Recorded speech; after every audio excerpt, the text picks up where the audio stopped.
따라하십니다. 선하심을 맛보아 알지어다. 시편 34편 1절에서 10절 성서 일과를 따라 우리 하나님 말씀 전합니다. 은혜 되시기를 바랍니다.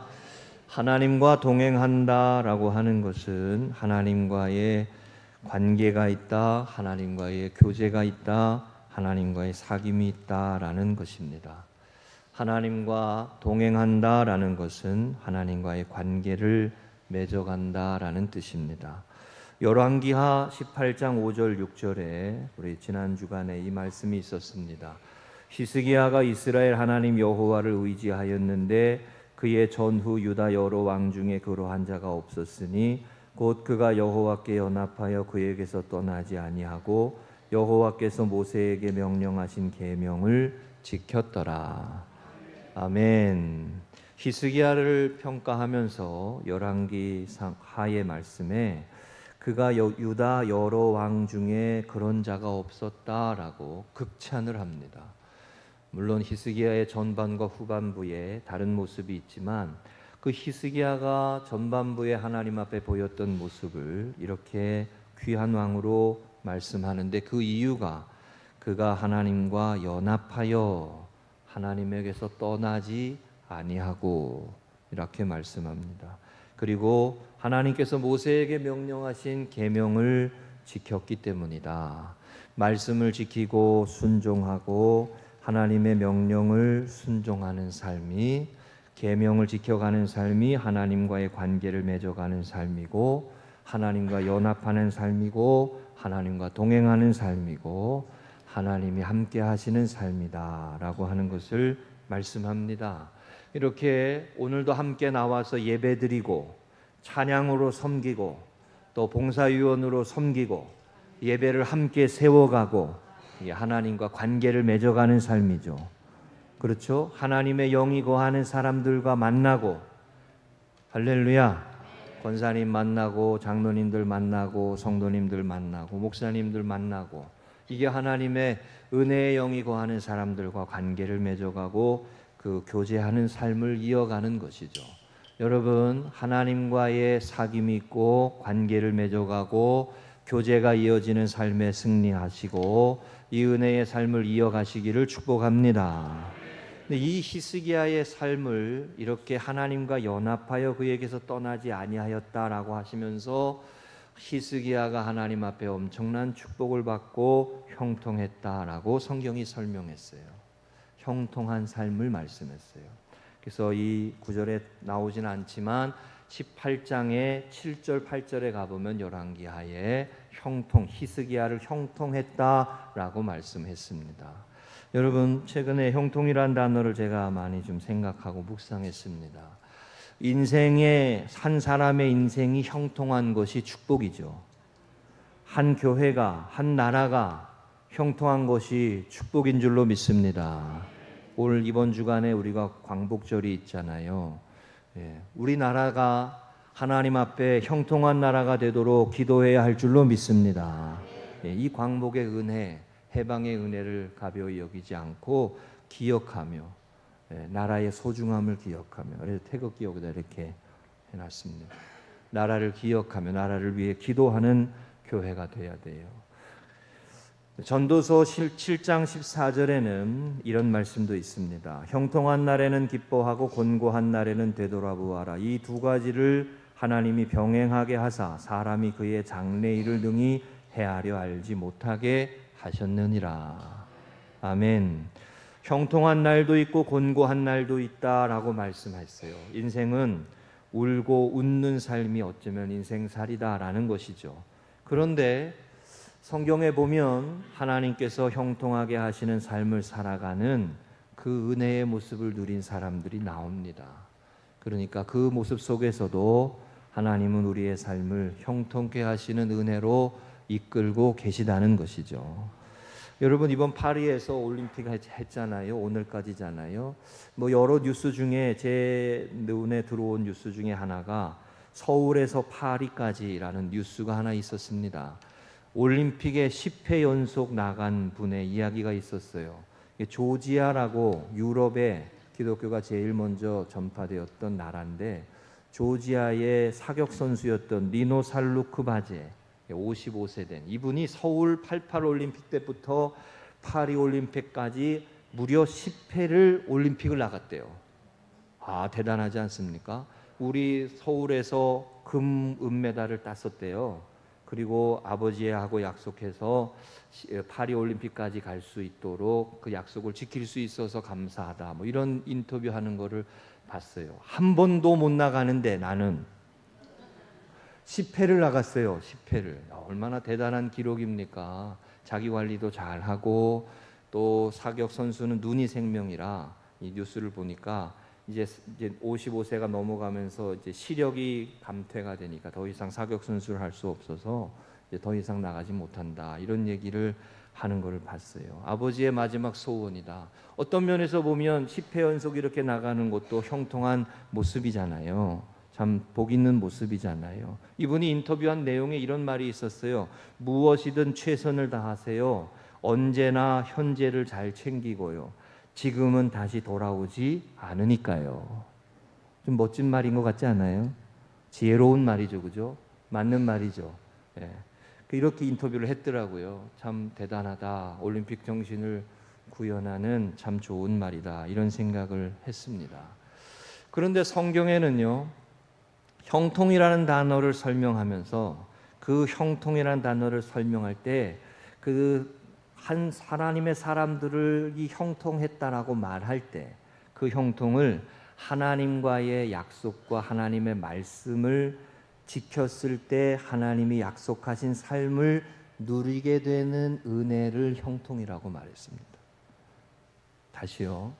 하나님께서 약속하시고 하나님께서 약속하신 그 명령을 말씀을 순종하며 살 때 그때에 보장된 약속의 삶을 응답받는 삶을 누리는 걸 형통이라고 표현했다는 거예요. 이게 성경 사전에서 제가 확인을 했어요. 그래서 대표적인 사람이 다니엘과 같은 사람을 예로 들 수 있어요. 다니엘 6장 28절에 뭐라고 설명했냐면 이 다니엘이 다리오 왕의 시대와 바사 왕 고레스 왕의 시대에 형통하였더라. 이렇게 표현했어요. 그러니까 이 두 왕이 나라가 달라요. 메대와 바사의 나라. 바사가 우리가 알고 있는 페르시아고 바사가 되기 전에 메대라는 나라가 또 있었어요. 근데 그 다리오 왕의 시대나 왕이 바뀐 또 고레스 왕의 시대에 동일하게 다니엘은 형통했다는 거예요. 이게 하나님의 은혜라는 거예요. 할렐루야. 그러니까 다니엘과 같은 사람이 고난이 없었나요? 있었나요? 고난이 없고 내 마음대로 살아가고 내가 계획한 대로 다 되어지는 게 형통이 아니라 성경은 어떠한 상황과 환경과 고난의 속에서도 하나님이 약속하신 말씀을 붙들고 믿음으로 살고 은혜로 살고 말씀을 붙들고 살고 약속을 붙들고 살아가는 사람에게 주시는 하나님의 축복이 있다. 할렐루야. 그것을 형통이다라고 표현한다는 거예요. 그래서 이거를 예수님을 믿으면 복을 받는다라는 말과 연결할 수 있는 거죠. 이렇게 아멘이 시원찮아요. 자, 여러분 예수님을 믿으면 복을 받아야 안 받아요? 하나님의 말씀대로 살아가는 삶에는 약속이 있습니다. 하나님은 그 약속을 우리에게 말씀하셨고 그 약속을 붙들고 살아갈 때 주시는 은혜를 형통이라고 한다는 거예요. 다니엘과 같은 사람은 젊을 때에 바벨론의 포로로 끌려갔는데 거기서도 형통한 삶을 살게 됐다는 거예요. 성경에 요셉과 같은 삶도 형통한 삶이었어요. 그에게 하나님의 영이 함께 하셔서 우리가 그와 같이 하나님의 영이 함께하는 사람을 어디서 볼 수 있겠냐라고 해서 그가 결국 애굽의 총리로까지 세워지잖아요. 자기가 열심히 한 것도 있지만 하나님이 세워가시는 은혜가 있는 거예요. 그죠? 그리고 또 대표적인 사람이 누구예요? 다윗이잖아요. 다윗. 오늘이 시편 34편을 쓴 다윗. 다윗도 고난이 있고 환난이 있고 어려움이 있었지만 그가 하나님 앞에 우리 지난주에도 말씀 나눴지만 밧세바를 범함으로 미끄러지고 시험당하고 넘어지고 쓰러지기도 한 사람이었지만 그럼에도 불구하고 하나님을 붙들고 하나님의 인도하심을 따라 살고자 했던 다윗은 끝끝내 하나님이 세우시는 복을 누리는 사람이 되었습니다. 할렐루야. 자, 우리 성도님들, 우리 금성교회, 우리 모든 믿음의 가정들이 하나님의 약속하시는 이 형통의 은혜를 누리시기를 주의 이름으로 축복합니다. 교회는요, 믿음의 가정들이 건강하고 믿음의 가정들이 잘 돼야 됩니다. 믿음의 권속들이 건강하고 하나님의 은혜 가운데 형통한 복을 누려야 돼요. 그게 교회가 평안한 거죠. 그럴 때 교회는 비로소 지역을 향해, 세상을 향해 사명을 감당할 수 있는 거예요. 우리 성도님들 믿음의 가정이 평안하시고 형통하시기를 축복합니다. 날마다 청년들이 잘 되기를 기도하고, 아멘. 좋은 직장 얻도록 기도하고, 그렇게 하나님 앞에 잘 세워지기를 축복합니다. 그게 형통한 은혜를 누리는 삶이고 복 있는 삶이에요. 오늘 본문의 말씀에 나오는 시편 다윗이 이 말씀을 하는 거예요. 우리 시편 34편에 여러분 가지고 있는 성경에도 배경을 설명을 뭐라고 했냐면 다윗이 아비멜렉 앞에서 미친 채 하다가 쫓겨나서 지은 시라고 했습니다. 사울에게 쫓겨서 유대 광야에 더 있지 못해가지고 이방 땅 블레셋 땅에 가가지고 거기에 가지고 은신처를 삼으려고 했는데 이방의 그 주변의 왕들이, 그 군사들이 저 사람이 사울은 천천히요 다윗은 만만이라고, 이스라엘의 장수가 우리한테 와가지고 전쟁에 나가서 배신하면 우리가 오히려 어려움을 당한다고 그렇게 다윗을 몰아내려고 할 때 그 앞에서 다윗이 미친 채 했다라고 하는 그 배경을 갖고 있어요. 그 여러분 침을 질질 흘리고, 침을 흘렸다는 표현 나와요. 침을 질질 흘리고 그랬다는 거요. 이게 여러분 곤고한 거고 얼마나 괴로운 거예요. 얼마나 인생의 위기를 겪는 거예요. 그 배경을 갖고 있는 시편이라는 것이죠. 이 시편에 다윗이 이런 말을 고백한다는 게 놀라운 거예요. 하나님의 선하심을 맛보아 알지어다. 여러분 질문, 맛집에 가고 싶으세요? 맛없는 집에 가고 싶으세요? 당연히 입 아프지 말해봐야 뭐해. 맛집에 가고 싶죠. 하나님을 섬기는 삶에 맛이 있다는 거예요. 맛이. 할렐루야. 하나님을 예배하는 삶, 하나님과 동행하는 삶, 하나님과 연합하여 살아가는 삶에 맛을 느끼는 은혜가 있다는 거예요. 이게 형통한 삶을 누리는 축복이에요. 그 은혜를 맛보아 알지어다 그랬어요. 맨날 와가지고 예배만 드린다고 이렇게 하다가 여기 와가지고 집에 뭐 빨래 널어놨다 뭐 이 생각만 하고 가는 게 아니고, 응? 하나님과 동행하는 삶에 은혜와 기쁨과 감사와 생명이 있는 삶을 세워가는 그 삶이 맛있는 삶인 줄로 믿습니다. 그 표현이 있어요. 오늘 우리가 이 유명한 표현이에요. 그래서 오늘 제가 예배의 부름에도 이 시편 34편, 교동문에도 시편 34편, 오늘 말씀의 설교의 본문에도 시편 34편의 말씀을 가지고 말씀 전합니다. 우리 교회와 성도님들이 하나님의 선하심을 맛보아 아는 자로 살아가며 형통케 되어지는 은혜의 걸음 이어가시기를 축복합니다. 두 가지 말씀 나눕니다. 첫 번째 따라하십니다. 항상 주를 찬양하리이다. 찬양하는 삶이 승리하는 삶이 됩니다. 1절에 이렇게 말했습니다. 이렇게 고백했어요. 내가 하나님을 여호와를 항상 송축하며 내 입술로 항상 주를 찬양하리이다. 항상 찬양한다 그랬어요. 곤고할 때도 찬양하고, 슬플 때도 찬양하고, 기쁠 때도 찬양하고, 나의 기쁨을 주가, 슬픔을 주가 기쁨으로 회복하신다라고 하는, 우리가 금방 손을 들고 불렀던 찬양처럼 내 곤고할 때도 내 슬플 때도 하나님을 찬양하고. 여러분 이게 다윗의 영성이에요. 이게 다윗의 신앙이에요. 이 놀라운 신앙이에요. 어려운 일을 당해도, 슬픈 일을 있어도, 사방이 꽉 막혀 있어도, 사도 바울처럼 에베소 빌립보에서 복음을 전하다가 감옥에 갇혀도, 감옥의 깊은 굴에서도 찬양을 하고 하나님을 노래할 때 옥문이 열렸단 말이에요. 할렐루야. 항상 하나님을 찬양했다는 거예요. 특별히 곤고할 때 하나님을 찬양했다. 이게 다윗의 놀라운 고백이에요. 슬픔과 낙심으로 좌절하고 절망하는 게 아니라 하나님을 바라보고 다시 찬양하고, 하나님을 바라보며 말씀을 기억하며 약속을 기억하며 하나님의 언약을 기억하며 다시 노래하는 거예요. 예? 하나님의 언약을 기억하며 다시 노래하는 거예요. 2절에 보면 곤고한 자들이 이를 듣고 기뻐하리로다 그랬어요. 이 곤고한 자들이 누굴까요? 이 시편에는 다윗 자신을 말하기도 하겠지만, 곤고한 자들이 인생을 살아가며 곤고한 삶의 어려움을 만난 사람들인 거예요. 여러분, 우리 교회에서 이렇게 찬양하고 하나님을 높이고 참 아름다워라, 송축해 내 영혼 하나님을 찬양하는데, 지나가는 사람들 중에 곤고한 사람들이 찬양 소리를 듣는 거예요.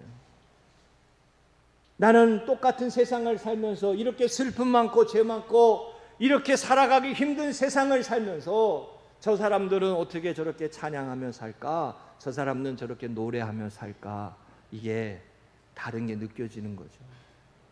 여러분, 한 세상을 살아가는 모습에 겪는 모습은 비슷해요. 다른 게 뭐냐면 반응이 다른 거예요. 반응이. 주어진 상황과 삶의 여건은 똑같아요. 2024년 여름이라고 하는 이 시대를 살아가고 있는 우리들의 삶의 자리는 다 거기가 거기요. 비슷비슷해요. 덥고 힘들고 피곤하고 괴롭고 어렵고 힘들고 또 삶의 어려움의 문제의 모습들은 비슷해요. 그러나 믿음의 사람들, 하나님의 사람들은 오늘도 찬양하는 거예요. 항상 하나님을 찬양하는 거예요. 항상 하나님을 바라보는 거예요. 항상 하나님을 높이며 나아가는 삶을 살아가는 게, 이게 영성이에요. 이게 신앙인의 반응인 거예요.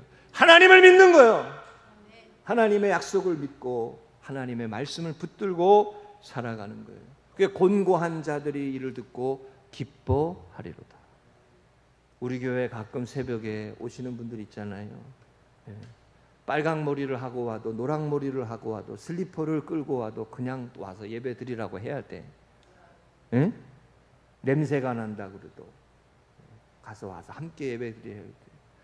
그게 세상을 살면서 곤고한 심령들이 어디 가서 내 삶의 문제와 아픔과 괴로움에 방향이 없는 거예요. 해결이 없는 거예요. 여러분, 하나님을 만나기 전까지 인생의 삶의 문제가 해결되지 않아요. 어느 게 잘 사는 것과 어느 길로 가는 것이 바른 길일까? 여러분, 그거에 대한 아무리 철학자들이 해답을 내놓는다 하더라도 저 대답이 될 수가 없어요. 갈급하고 곤고한 심령은 매한 가지예요. 성경은 우리에게 분명히 말씀하시는 거죠. 예수님은 길이요 진리요 생명이다. 할렐루야. 교회는 이 곤고한 세상을 향해서 답을 주는 사람들인 겁니다. 길을 보여주는 사람들인 겁니다. 그 모습 중에 하나가 하나님을 찬양하며 살아가는 거예요. 4절에도 내 모든 두려움에서 나를 건지셨도다. 내 모든 두려움에서 나를 건지셨도다. 두려워하지 말라. 이 하나님께서 우리에게 주시는 얼마나 귀한 말씀이요. 두려워하지 말라. 놀라지 말라. 내가 너와 함께 함이니라. 할렐루야. 어떠한 상황과 삶의 문제 속에서도 하나님이 우리에게 이 말씀을 주신다는 것이죠. 다윗이 미친 채 하며 그 이방 땅에서 고통당하며 있을 때에 내가 하나님을 찬양하는 삶이 승리하는 삶이 되고 하나님을 의지하는 삶이 생명의 삶이 된다는 것을 깨달은 거죠. 발견한 거죠. 이게 다윗이 보여주는 인생의 놀라운 깨달음이고 영적인 깨달음이에요. 그래서 우리가 이 세상을 살면서 배신을 당하기도 하고 큰 고난을 겪는 사람일수록 이런 말 하지 않습니까? 인생은 어차피 혼자야. 예? 그렇잖아요? 배신당하고 쓴부리를 경험하고 인생은 어차피 혼자야. 이렇게. 어느 누구도 우리의 편이 되지 않고 그렇게 되니까 염세적이고 비판적이고 더 깊은 절망에 빠지죠. 사람을 보고 실망하고 주변을 보고 낙심하고. 근데 다윗이 눈을 들어서 하나님을 바라보는 거예요. 하나님의 약속을 붙들고 하나님을 찬양하는 삶을 살아가는 거예요. 송축해 내 영혼, 내 영혼아 찬양하라. 내 영혼아 찬양하라. 내 영혼아 내 속에 있는 것들아 다 찬양하라. 할렐루야. 자, 여러분, 이게요, 찬양하는 삶이 승리하는 삶이 되고 예배드리는 삶이 승리하는 삶이 된다는 거예요. 사람들이 만들어가는 세상의 역사가 전부 죄로 물들어 있을 수밖에 없고, 그 속에 하나님을 의지하고 하나님을 바라보는 삶이 생명의 길을 걸어갈 수 있는 거죠. 여러분, 하나님을 찬양하는 삶이 형통의 길로 가는 길임을 믿으시기 바랍니다. 자, 제가 이번 주간에 파리에서 올림픽을 하고 그래서 프랑스 역사에 대해서 궁금해져가지고 프랑스 혁명에 대해서 한번 찾아봤어요. 여러분, 프랑스 혁명하면 유명한 루브르 박물관의 파리에 루브르 박물관의 큰 그림에 있는 게 저겁니다. 자유의 민중을 이끄는 자유의 여신. 저 자유의 여신이 나중에 프랑스가 미국의 독립전쟁을 기념하면서 뉴욕 앞에다가 자유의 여신상을 보내잖아요. 그 여신상이.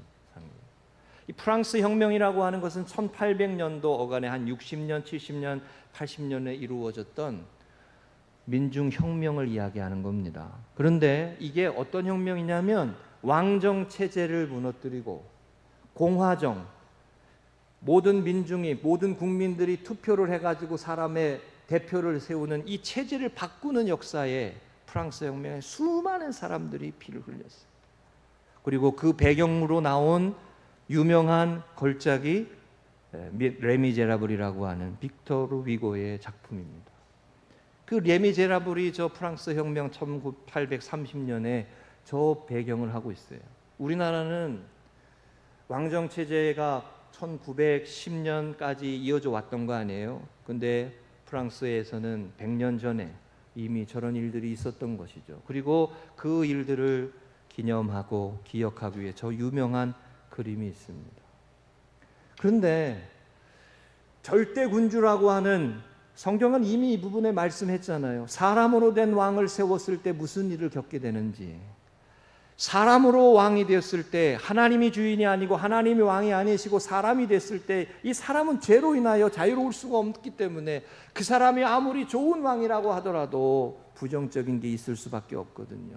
이 왕정 체제가 절대 권위를 갖고 있을 때 그거에 대해서 공화정을 추구하는 사람들이 그렇게 피를 흘려고 저게 인류의 역사에서 엄청난 획을 그은 아직도 기억되어지는 역사입니다. 그래서 프랑스라는 나라가 역사적 유물이 많아요.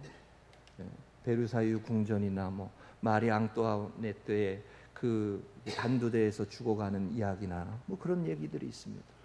근데 저렇게 피 흘리면서 전쟁 자유를 위하여 몸부림치고 우리에도 투표권을 달라고 했던 그 모습 속에 다시 왕정 체제로 돌아가자라고 하는 사람들이 일어나요. 그래가지고 수없이 전쟁을 하고 수없이 죽입니다. 그 과정이 프랑스 혁명이에요. 얼마나 많은 사람이 죽었는지 몰라요. 얼마나 많은 사람이 피 흘렸는지 몰라요. 사람들이 만들어가는 세상, 우리가 만들어가는 세상, 이번 주에도 우리나라가 광복절이 있고 나라와 민족을 위해서 기도하지만 사람들이 만들어가는 세상 속에 사람이 왕으로 됐을 때, 사람이 절대 권력을 가졌을 때 무슨 일이 벌어지느냐, 이게 세계사가 보여주는 내용입니다.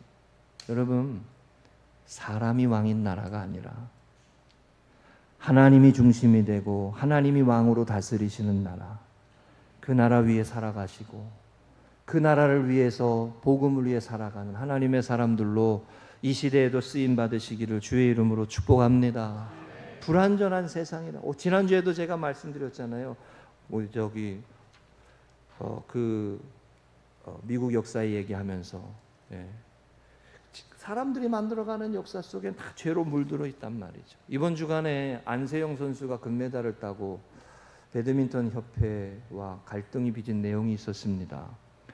저는 월요일 날 저녁에 안세영 선수가 금메달 딴 그거 보고 얼마나 좋았는지 몰라요. 그냥 좋고 난 다음에 갑자기 뭐 한 대 얻어맞은 것처럼 뉴스가 났어요. 근데 우리가 이게 좀 예민하게 이야기할 수밖에 없는 조심스러운 얘기지만 안세영 선수 인터뷰 중에 이런 말이 있었습니다. 그 친구가 22살이잖아요.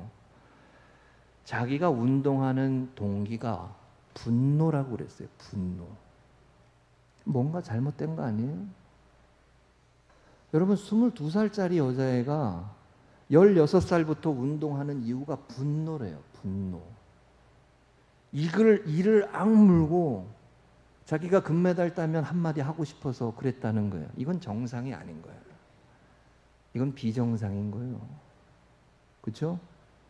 이 부분에 대해서 입 꾹 닫고 이제 더 이상 말 안 하고 있지만 이 부분에 있어서 어른들이 부끄러운 모습이 있는 거예요. 저는 이 부분을 그렇게 봅니다. 그리고 깨어있는 몇몇 분들은 이 부분을 그렇게 이야기를 해요. 사람들이 만들어가는 세상 속에 바뀌어야 될 게 있는데 이게 잘 안 바뀌어. 이게 달라지지 않아 쉽게. 그렇게 쉽게 사람들의 악습과 패단이 그렇게 쉽게 바뀌지 않아요. 다윗은 곤고한 자의 모습 속에 살면서 곤고한 삶의 위기 속에 만나면서 하나님을 바라보고 하나님을 의지하고 하나님을 찬양하는 삶이 이 곤고한 삶의 현실을 이겨가고 극복해가고 형통케 되어지는 삶의 길이 된다는 것을 깨닫는 겁니다. 여러분 우리도 삶의 곤고함과 삶의 어려움과 여전히 우리가 살아가는 이 시대 속에 어렵고 문제 많고 허물 많은 모습들을 보지만 하나님을 찬양하며 하나님의 나라를 일구어가며 조금씩 바꾸어가며 변화시켜가며 새로워지게 하며 할렐루야 이대로가 좋사오니 표정인데 그렇게 머물 수가 없어요. 하나님이 기뻐하시는 나라는 하나님이 우리에게 명령하시는 부르심은 그렇게 사명이 없는 삶이 될 수가 없어요. 여러분 그와 같은 삶으로 나아갈 수 있는 하나님의 사람들로 승리하시기를 주의 이름으로 축복합니다. 한 번 더 따라하겠습니다. 찬양하며 사는 삶이 형통한 삶이 됩니다. 사람을 찬양하고 우상을 찬양하는 게 아니에요. 우리에게 약속을 주시고 우리에게 말씀을 주신 하나님을 찬양하며 살아가는 삶이 형통케 되는 삶이에요. 지난 8월 5일 날 생명의 삶의 오늘의 기도회에 이 부분이 있었습니다. 한번 다 같이 읽어보겠습니다. 시작. 하나님 현실의 어려움에서 눈을 들어 하나님이 어떤 분이신지를 바라보는 것이 해결의 시작임을 고백합니다. 믿음으로 진리를 붙들고 진리대로 살아내며 하나님의 행하심을 제 삶을 통해 드러내게 하소서. 저의 작은 신음에도 모두 들으시고 응답하시는 하나님을 찬양합니다. 아멘.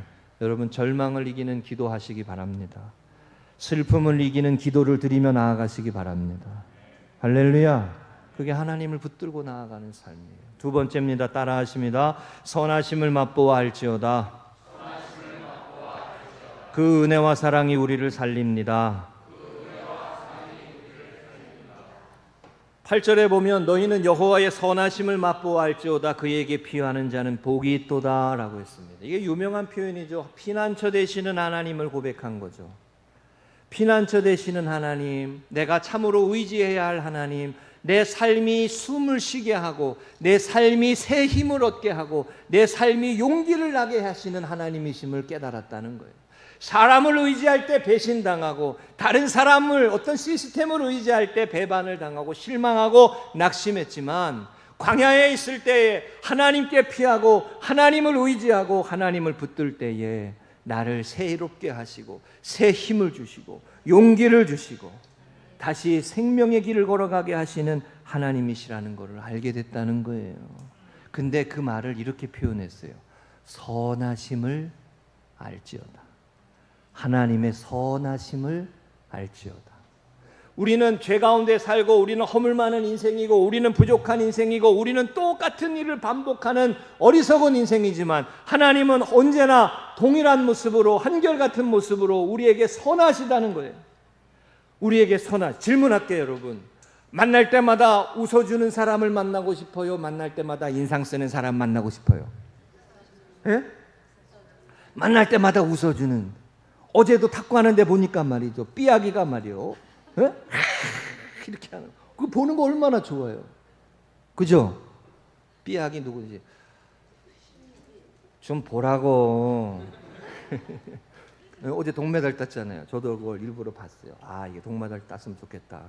그리고 김은혜라고 하는 그 친구는 하나님 아버지 감사합니다, 이런 인터뷰도 하더라고요. 근데 시작하기 전에 기도하고 또 이렇게 시작하기도 하고 그런 모습도 있었어요.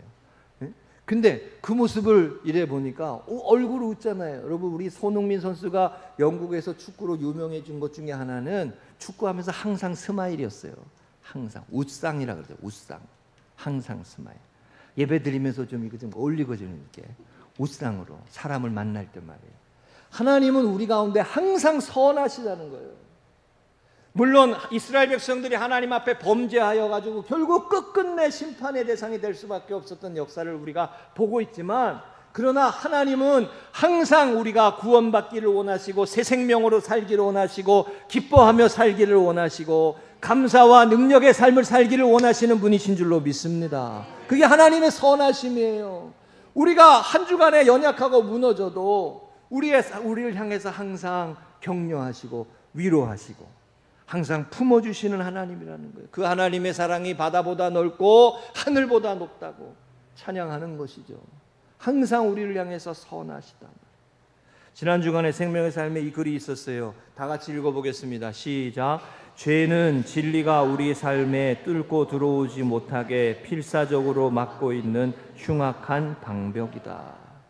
죄가 방벽이 된다는 거예요. 하나님의 은혜가 흘러오고 하나님의 사랑 가운데 살아가며 선하심을 맛보며 살아가는 삶에 흘러 나아가지 못하도록 그를 가로막는 방벽이 된다는 거예요.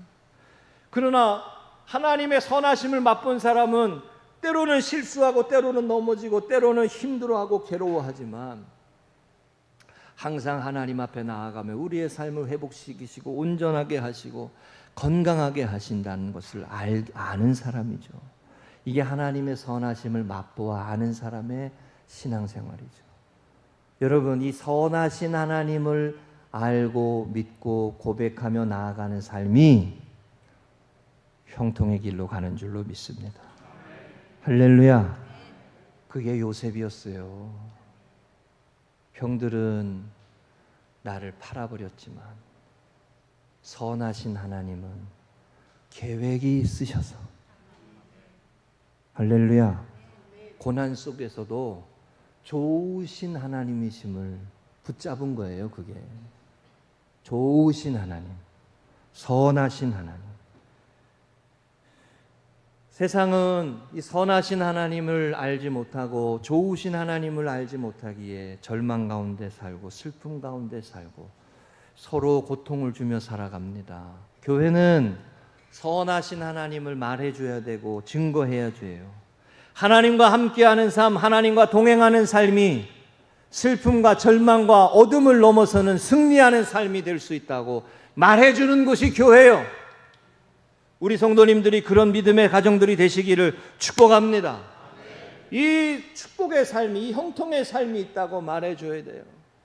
하나님의 말씀에 순종하며 살고 명령하신 대로 붙들고 살아가고자 하면 하나님이 우리의 삶에 길을 여신다라고 하는 것을 말해주고 증거해주는 삶을 살아야 합니다. 이게 시편 136편 23절의 말씀이에요. 여호와께 감사하라. 그는 선하시며 그 인자하심이 영원함이로다. 선하심과 인자하심이 영원하시단 말이에요. 여러분, 어느 부모가 자식이 망하기를 바랍니까? 하나님이 아버지 되시는데 어느 아버지가 자식이 심판받아 멸망당하기를 원하십니까?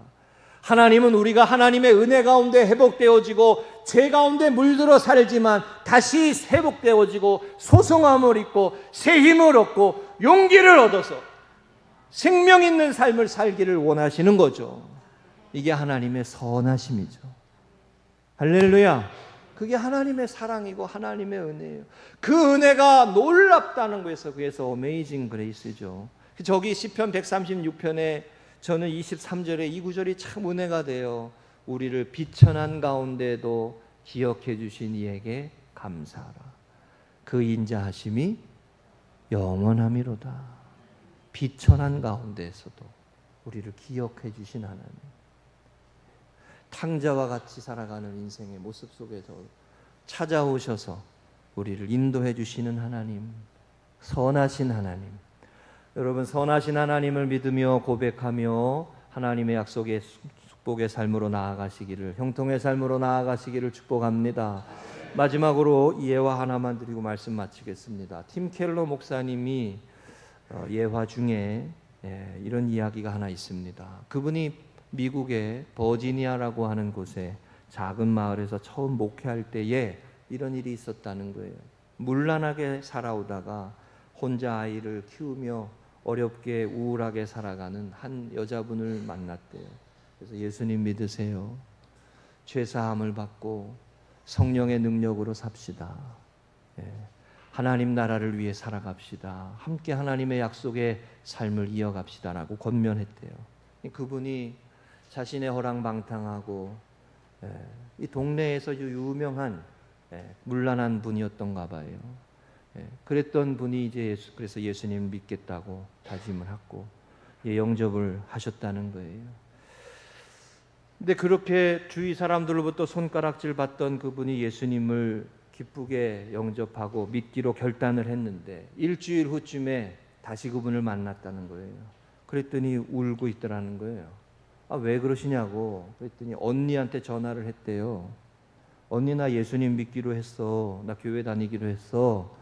내가 이제 과거의 삶을 던져버리고 예수님 믿기로 했어. 이랬더니 언니가 이렇게 말했대요. 무슨 소리야? 네가 무슨 구원받은 삶을 살 수 있어? 너처럼 미련하고 부도덕하고 죄짓고 허물 많은 너 같은 인생이, 어휴 세상에, 그렇게 말하면서 죽기 전에 예수 믿으면 구원받는다고? 목사가 정말 그렇게 말했다는 거야? 착하게 살지 않아도 천국 간다고?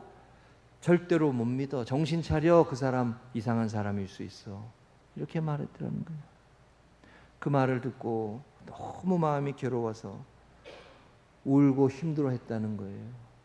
그래서 팀 켈러 목사님이 다시 이렇게 말했다는 거예요. 성경의 말씀을 붙들고 아무 자격 없는 자가 하나님의 사랑을 받는 그 은혜의 말씀을 하는 거예요.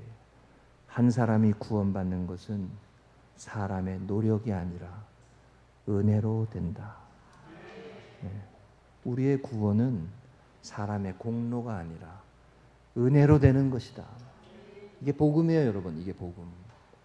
내가 하나님 앞에 내세울 곳 없고 내가 사람들로부터 정죄당하는 죄인이고 동네 사람들이 저 사람은 죄인이라고 요한복음 8장에 나오는 그 음란한 일을 저질하다가 현장에서 잡힌 여인처럼 그런 모습이라고 하더라도 하나님은 그 사람의 행위가 아니라 예수 그리스도 안에 이루신 하나님의 구원의 은혜로 인하여 구원 얻게 하신단 말이죠.